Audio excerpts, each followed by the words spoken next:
I was having this conversation with two different people about this idea and concept of the path that we are walking at the moment. And it's more of a translation and a transmission around how we are all showing up on our healing path. So for me, I've interpreted the impressions and sensations I have felt around the shift that has been happening in the collective and through us as a humanity. And whereas before, I believe that we all came to healing in this very collective sense, where most of us did it through the lens of religion. People would come and gather to commune with God, to have an interpretation and understanding of the voice of God, on morality and this moral structure, maybe through the lens of Christianity, or whatever it has been, and it says like a large mass group. And then there was development and healing through the group and through the structure of the orientation of how that information or that connection was distributed through the group. And now, for me, and then I think over time, as religion has crumbled and phased out, and we have not needed it in the same way as before, or it has fallen short, or it has maybe gone in a negative direction and not matched the development of humanity, where I really think that's what it is. As it's fallen away, it's not so much as it is turned bad. Some have, through the tools of a lot of destruction and misuse and harm. However, I really feel that it's more of humanity has expanded and evolved and become way more aware of the human potential and the human condition. And through that expansion, religion has wanted to stay the same and has really dug its heels in staying exactly the same. So it hasn't matched this expansion. So what it's done is it's really dragged down the ability and the capability to grow and expand as humans. And so it creates a lot of pull and control and destruction and harm, because we naturally get fearful when people pull away, and we usually lash out with more harm than good. It's human nature, and so I think as a whole, religion has done that. Not every single one and not in every single way. This is just a general sense and a general reading and a general interpretation. So now, where something that hit really hard at the end of the year, when I went back into my old environment in America, into old social structures and networks and relationships, what I saw and feel strongly about still is this expectation that we are all still doing this together. So I'm going to dump all my problems on you in support, in hopes of garnering some support to heal and to deal with my problems and my deep issues, my deep wounding, by laying it at your feet, or in maybe not so healthy way, like dumping it all over you. And then before, it would be like, oh yeah, I know how to help you, I know how to support you, I know how to say this, I know how to talk about that. And what would happen is there would become this dialogue and exchange, and you would reach some sort of level of group healing because of that relationship or something that person was helping you through. But now, the more sensitive we're getting energetically, or really what it is, I think, is that we are getting overloaded energetically, but the deep rooted issues are not being resolved. They're not being faced. So what is needed now more than ever is the individuation of dealing with your own darkness. When you come to a healer, or you come to a friend or a family member, or someone you trust and love, and say, it's for me, it's like the symbol of bringing a bowl of water. and the water represents all of your pain and your darkness, or whatever deep wound you're seeped in at the moment you need help with. When you bring the bowl of water and you say, here it is, help me, interpret this for me, support me, help me understand a way out, use your tools and your love and your care to support this darkness, this shadow, then there's a level of respect and ownership and stabilizing through that water that I can help you, I can show up for you. But our past way of doing it is to dump the water all over the others in our life and the world around us, really. You know, out on the street, out in the car, at the shop, family. It's this dumping effect instead of just bringing it. Because when we dump it, it energetically is quite violent, and it's there's a boundary being crossed, and there's no awareness, there's no container, and without a container, you can't work with the structure. So it became very clear to me of this idea and this metaphor that of stay in your lane. When I was Michael Jordan's personal chef, there were some really cool guys that worked in the house with me, and there was one that always used this metaphor of stay in your lane. And he would say to me when I would like get overly involved in certain like emotional dynamics within the job or other people's world, like my boss's world, and I would come complaining to him about it, he would be like, Lizzie, you're drunk driving, you're all over the place, stay in your lane. And he would like pretend like he was driving a car, and he would like, you're swerving left, you're swerving right, stay in your lane.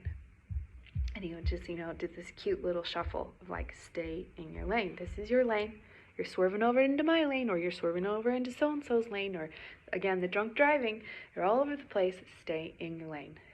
And I think that has been coming to me so often lately, of not that we should not be coming together, and not that your darkness and your problems, your weaknesses, your insecurities, your issues are not meant to be shared and supported by the people who love you and trust you around you.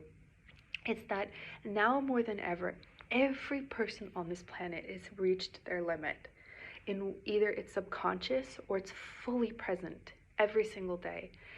And we cannot continue, we cannot grow, we cannot expand as a human race without staying in your lane and owning your shit, owning your darkness, and digging your heels into healing, finding your healing path, whatever new form or structure that may be.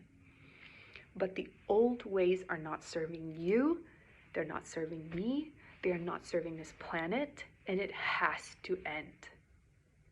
So if the numbing out that has always been working for you is not working any longer, and you're dumping your water, metaphorical water, all over everyone, your children, your family, your partner, the people on the street, whatever you're doing out in the world is doing so much more harm to you and to the collective experience of expansion, which is happening with or without you.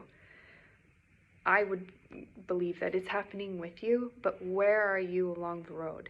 Maybe you're being shoved way far away from everyone you love, and one day you will wish that you had been on the same mountaintop, but in reality you're still down in the valley, and it feels really, really far away. We are meant to do this together. We are doing this together, but there is a separation of whom within that group is following with you, following with us, following with them, following whatever it might be. But the point of this message is, right now, we are being asked, you are being asked to deal with your own pain. Go within. Ask the higher self. Ask them what it is that needs to be overcome, what it is that needs to be faced, so that you can expand, so that you can shine, so that you can show up as this human, in this human experience, during this great awakening, during this great expansion, during this great evolution that you chose to come down and participate in, whether you believe that or not. Here you are. And the collective suffering is so immense. It is so immense. And there is a way through. And there is a way to relieve the enormity of the suffering. It's through the individual path, finding that center, finding that stability, finding that grounding. And it's through, for me, I visualize it as like this dense, foggy, misty cloud that many of us were either born into or come to realize in some period of adulthood. And it's like this dense fog, all these big clouds, and it's as if every time you go to heal something, you take a cloud and you push it out of your view. And more you take out these clouds, it's the pillars of light start beaming through the little broken bits within the density of the clouds. And you start to see a stream of light and a bit of blue sky up there. And then you start to think clearer, and you start to come into your own voice and into your own grounding and into your own awareness and into your own capability. And it's extraordinary to meet that self, that true self. That's my voice. That's my true feeling about this. That's my belief system. That's my truth. And here are my gifts. And here's how I can show up in the world. And here I can function better. I can feel joy. I can feel peace. I can feel bliss. I can feel productivity, that I'm actually being able to move through this human experience as this individual, with not just looping every single day, the same feeling, the same density, the same sludge. So that's what it is. And I believe that we're trying to get to that clear blue sky. It's, for me, that's what healing is clearing out the clouds. And it probably takes a lifetime. Or maybe you clear it and you can see and you can function a whole lot better as your true self. And some old clouds start creeping in and disrupt the view, but then you go, hey, I can't see clearly. That's how I'm feeling right now. Oh, wow, there's something clouding my clarity. Okay, I have to face this. I have to see this. That's my higher self digging out the rot of my karmic wounds, my ancestral wounds, my wounds as an individual from my childhood. And it that cloud comes in back into view to be examined and healed. And so I meet it because I know now my baseline of what feels really, really good as a human on a daily basis, and what I need to feel really, really good as me, and how to function at my best, highest capacity. And I'm not talking about the physical things, I'm talking emotional, spiritual functioning. And of course the body follows along. But once we can get to that place of understanding what I'm saying, I know that many of you feel and interpreting what we're going through right now in this way, or in some varying degree of understanding, or with different language than what I use. But it's an amazing time to be a human. We are making progress, and there is so much hope.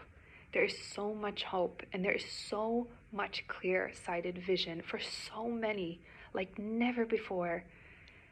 And it's an extraordinary experience, and it fills me with so much presence of spirit, presence of the great mystery.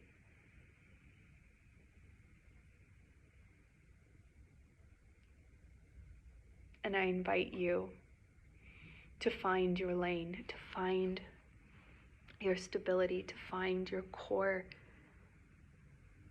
to come to healing with joy. Because as you move through the expansion of healing yourself as an individual, there is so much joy in that transformation. So it is.